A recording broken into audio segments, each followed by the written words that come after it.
मेरी गोपियां रोज शाम को मेरी याद करके रोती हैं, तो मैं कैसे चुप हो सकता हूं? तांस तथैव भजाम में हम। तो अगर चाहते हो उद्धव जी कि आपका ये श्याम सुंदर चुप हो जाए, आपका एक कन्हैया रोए ना, तो आप मेरी गोपियों को चुप कराओ पहले। तो भगवान से उद्धव ने कहा, वो रोती क्यों है? क्यों रोती हैं वो गोपियां आपकी? कब वो मानती हैं कि मैं उनसे दूर हो गया? उनका यही विचार है कि मैं उनसे दूर हूं, तभी रोती हैं। तो उद्धव ने कहा, आप दूर कहां किसी से, आप तो अब गड़कड़ में बैठे हुए हो, सर्वत्र व्यापी हो, निर्गुण निराकार रूप में हर जगह हो, दूर कहां हो किसी से आप? तो भगवान ने कहा, यही बात तो उनको पता नहीं है। यही बात जान जाए तो कहे फिर रोए फिरो कि मेरा कन्हैया कहीं दूर नहीं हो सकता है, वो तो कड़कड़ में बैठा हुआ है। ये बात जान जाए तो फिर वो चुप हो जाएंगे। लेकिन प्रॉब्लम है कि उनको ये बात जनाए कौन? कौन जनाए गोपियों को? तो हमको मानती है सगुण साकार रूप में खाली बस। वो कड़कड़ में बैठा भगवान उनको कहां दिखाई पड़ता है? ये बात उनको कौन बताए?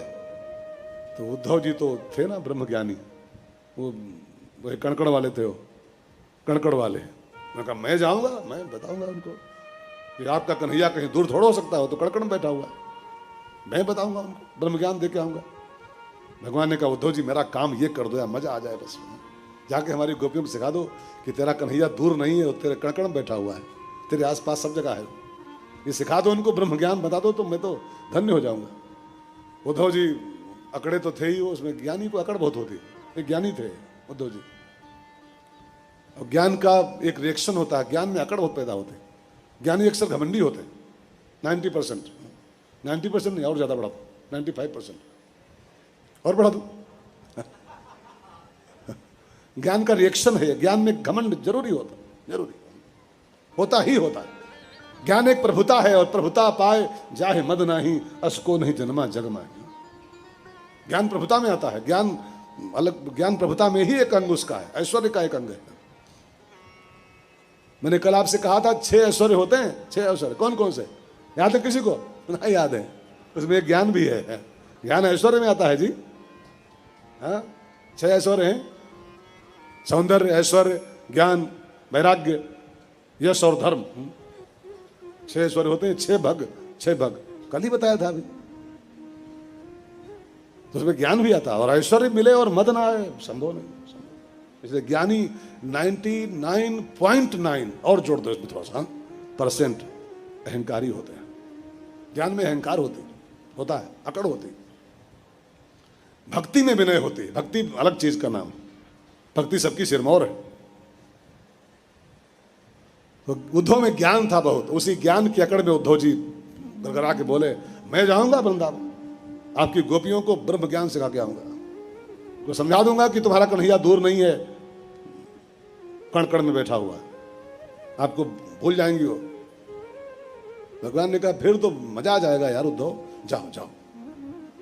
और भगवान ने अपना पीतांबर और बैजंती माला उतार के दिया उद्धव जी को, कहा इसको पहन के जाओ भैया। कहा क्यों? कहा हमारी गोपियां जब तुमको पीतांबर पहन के देखेंगे आया हुआ, हमारा पीतांबर, हमारी माला, तब तुमसे बात करेंगी। वो पतिव्रता हैं, वो किसी परपुरुष से बात नहीं करती।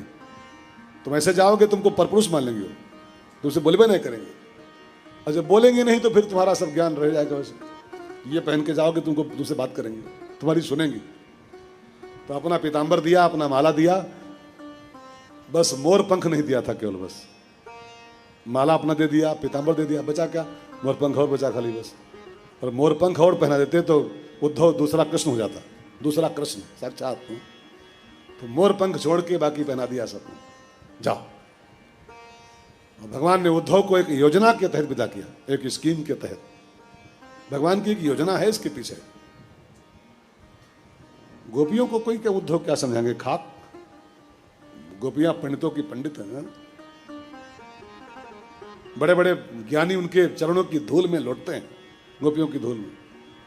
कबीरदास से काशी में कबीरदास की बड़ी जय जयकार हो रही थी, अरे वाह कबीरदास क्या ज्ञानी हो, क्या ज्ञानी हो।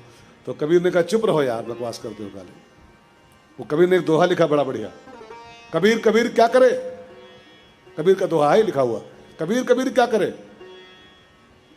जा जमुना के तीर, वृंदावन जाके देख, एक एक गोपी प्रेम में बह गए कोट कबीर। एक एक गोपी के प्रेम की धारा में करोड़ों करोड़ ज्ञानी बह जा रहे हैं सब। क्या है कि ज्ञान इस प्रेम के आगे।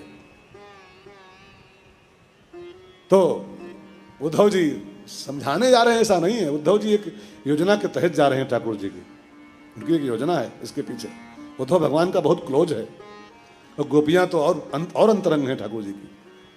उद्धव और गोपियों दोनों में एक एक कमी थी, दोनों में। दोनों कल्याण से वंचित रह जाते। उद्धव का भी भला नहीं होता और गोपियों का भी भला रुक जाता। भगवान ने दोनों को मिला करके उनका कल्याण करने की योजना बनाई तो दोनों का भला हो जाए। दोनों में कमी थी एक एक भाई बहनों। उद्धव में ज्ञान बहुत था, भक्ति बिल्कुल नहीं थी। और गोपियों में भक्ति लबालब थी, लबालब, लेकिन ज्ञान बिल्कुल नहीं था। भक्ति हो और ज्ञान हो, ज्ञान न हो और ज्ञान हो भक्ति न हो, दोनों अधूरे। दोनों का बेड़ा पार नहीं हो सकता। कई बार मैंने आपसे कहा है कथाओं में, भक्ति के बिना ज्ञान अपाहिज है, पंगु। पंगु, पंगु माने हैंडी, हैंडीकैप। हाँ, अपाहिज। भक्ति रहित ज्ञान हैंडीकैप, और ज्ञान विहीन भक्ति ब्लाइंड। ब्लाइंड मीन्स अंधेरी, अंधेरी भक्ति। भक्ति में ज्ञान ना हो, भक्ति अंधी हो। अब ज्ञान में भक्ति ना हो तो भक्ति, वो ज्ञान अपाहिज। तो उद्धव के पास ज्ञान था, भक्ति नहीं था। उद्धव अपाहिज था, अपाहिज था, लंगड़ा था। और गोपियों में भक्ति बहुत थी लेकिन ज्ञान नहीं था। गोपियां अंधी थी। ना अंधा पार हो सकता है, ना लंगड़ा पार हो सकता है। दोनों मिले तब पार हो पाएंगे। तो यही भगवान का प्लान था कि उद्धव अपाहिज है, लंगड़ा है, और गोपियां अंधी हैं। ये दोनों मिल लें तो पार हो जाए। गोपियों की भक्ति में थोड़ा ज्ञान टच कर जाए उद्धव का, और उद्धव के ज्ञान में थोड़ी गोपियों की भक्ति का समावेश हो जाए तो इनका बेड़ा पार हो जाए, उनका भी हो जाए। इसलिए भेजा था, इस स्कीम के तहत, एक प्रोग्रामिंग के तहत भेजा था। और आप भी इस बात को नोट रखना भाई बहनों, खाली ज्ञान अगर आपके पास है तो आप अपाहिज हो। खाली ज्ञान है, भक्ति नहीं है, आप चाहे 4 वेद पढ़ लो, 4 वेद, 6 शास्त्र कंठ में कर लो, गीता भागवत रामायण सब जवान याद कर लो। खाली ज्ञान हो, भक्ति ना हो, आपका ज्ञान वो अपाहिज है, हैंडीकैप। और आप में भक्ति लबालब भरी हो, आप हर मंदिर की आरती करते हो रोज सुबह सुबह जाकर के, लेकिन ज्ञान बिल्कुल ना हो तो आप अंधे हो। चाहे 26 मंदिर की आरती करते हो दिन भर में, कितनी घंटी हिलाते हो, कितनी पूजा पाठ करते हो, ज्ञान नहीं तो आप अंधे हो। ना अंधा पार होता है, ना बहरा पार हो, ना लंगड़ा पार हो पाएगा। दोनों मिले तब जिंदगी सफल होती है। मैं आपको कई दृष्टांत दे सकता हूं, कई उदाहरण। सबरी में भक्ति थी लबालब।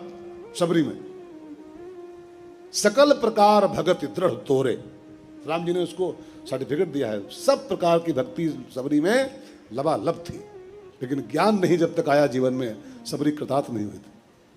ज्ञान माने राम, भक्ति उसमें ऑलरेडी थी जन्मों से, लेकिन जब तक राम जी नहीं आए जीवन में सबरी के, तब तक उसको परम धाम नहीं मिला था, कल्याण नहीं हुआ था। राम आए तब का जो पाई है हरिपद लीन भय। भक्ति तो उसके पास 10,000 साल से थी, लबालब भक्ति थी, लेकिन हरिपद नहीं पाई वो सबरी, भक्ति से नहीं पाई। राम आए तब पाई। राम माने ज्ञान, पर अध्यात्म की भाषा में। समझ रहे हैं?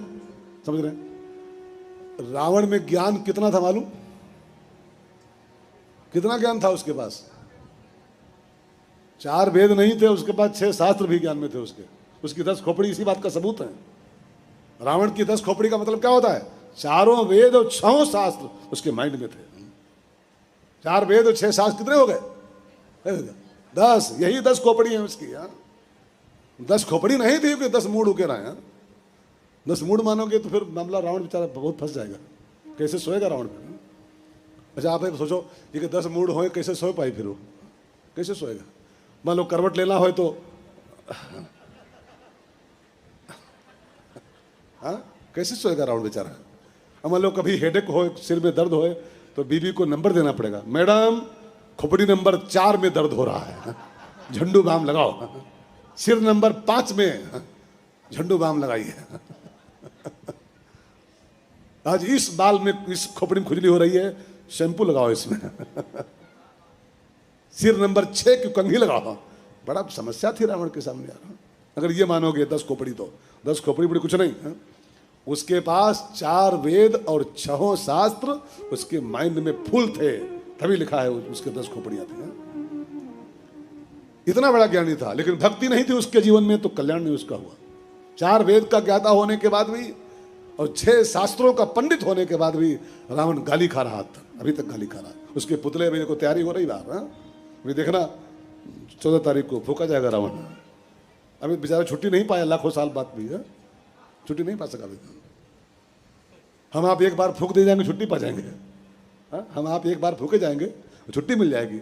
बेचारा वो 4 वेद का पंडित छुट्टी नहीं पाया अभी तक, हर साल फूका जा रहा है। चौराहे चौराहे लोग फूक रहे हैं उसको, छुट्टी नहीं पा रहा बेचारा। ज्ञान, केवल ज्ञान हो, कल्याण नहीं होगा। चाहे 4 वेद पढ़ लो आप, भक्ति का सम्मिश्रण चाहिए ज्ञान में। एक बात और सुनो, हनुमान जी के पास ज्ञान बहुत था। हनुमान जी ज्ञानी नंबर 1 के हैं। ज्ञानी नाम अग्रगण्यम, जय हनुमान ज्ञान गुण सागर। भक्ति नहीं थी उनके जीवन में, और भक्ति नहीं थी तो उनसे भक्ति की खोज कराई गई कि जहाँ भक्ति ढूंढो, भक्ति का पता लगाओ। और जब भक्ति खोज के पा लिए हैं तब बोले हैं। क्या बोले? क्या बोले? ज्ञानी तो थे ऑलरेडी, लेकिन जब तक भक्ति नहीं आई वो बोल नहीं पाए थे एक वाक्य। और जब सीता मिल गई तब क्या बोले? अब कृतकृत्य। खाली ज्ञान से कोई कृतकृत्य नहीं होता है, भक्ति भी मिलनी चाहिए, तब इंसान कृतकृत्य होता है। अब कृतकृत्य भयऊ मैं माता, अब कृतकृत्य भयऊ मैं माता। आशीष तव अमोघ विख्याता, आशीष तव अमोघ विख्याता। ज्ञान भक्ति दोनों का संगम चाहिए जीवन में, तब जीवन कृतकृत्य होता है। खाली ज्ञान हो तो अधूरे हो, और खाली भक्ति हो तो भी अधूरे हो। हनुमान जी इसीलिए विभीषण से बोले हैं, हाँ क्या बोले कि तेरे पास सीता है, राम नहीं है। मेरे पास राम है, सीता नहीं है। तो मुझको सीता जी से तुम मिला दो, और तुमको राम से मैं मिलाऊंगा, तो तुम भी पूरे हो जाओगे, हम भी पूरे हो जाएंगे। तो निक तुम हूँ अधूरे। हनुमान जी गीत गाए विभीषण के सामने। राम है उनके पास, ज्ञान है, सीता नहीं थी अभी तक। तो हनुमान जी क्या बोले हैं? ये तनिक तुम हूँ अधूरे, तो तनिक हम हूँ अधूरे। तनिक तुम हो अधूरे, ओ तनिक हम हो अधूरे। आज दोनों बने पूरे पूरे, आज दोनों बने पूरे पूरे। तनिक तुम हो अधूरे, ओ तनिक हम हो अधूरे। तनिक तुम हो अधूरे, ओ तनिक हम हो अधूरे। आज दोनों बने पूरे पूरे, आज दोनों बने पूरे पूरे। बिना माता के हमारे नयन तरसते रहे, ओ बिना माता के हमारे नयन तरसते रहे। बिना पिता के तुम्हारे नयन बरसते रहे, ओ बिना पिता के तुम्हारे नयन बरसते रहे। तनिक तुम हो अधूरे, ओ तनिक हम हो अधूरे। तनिक तुम हो अधूरे, ओ तनिक हम हो अधूरे। आज दोनों बने पूरे पूरे, आज दोनों बने पूरे पूरे। आज दोनों बने पूरे पूरे, आज दोनों बने पूरे पूरे। तो आप समझ गए मैं क्या कहना चाहता हूँ? भगवान की योजना है कि उद्धव और गोपियां दोनों पूरे हो जाएं। दोनों अधूरे हैं अभी। वो भक्त हैं निखालिस, ज्ञानी नहीं जरा भी है। और ये पेवर ज्ञानी है, भक्त नहीं जरा भी है। दोनों मिल लें तो दोनों का कुछ कुछ संगत का असर होता है, संग का रंग चढ़ता है जी। ये गोपियों का संग करेगा तो थोड़ी भक्ति इसको मिल जाएगी, और गोपियां इसके संग रहेंगी तो 4 दिन तो इसका थोड़ा ज्ञान उसको मिल जाएगा, दोनों का भला हो जाएगा।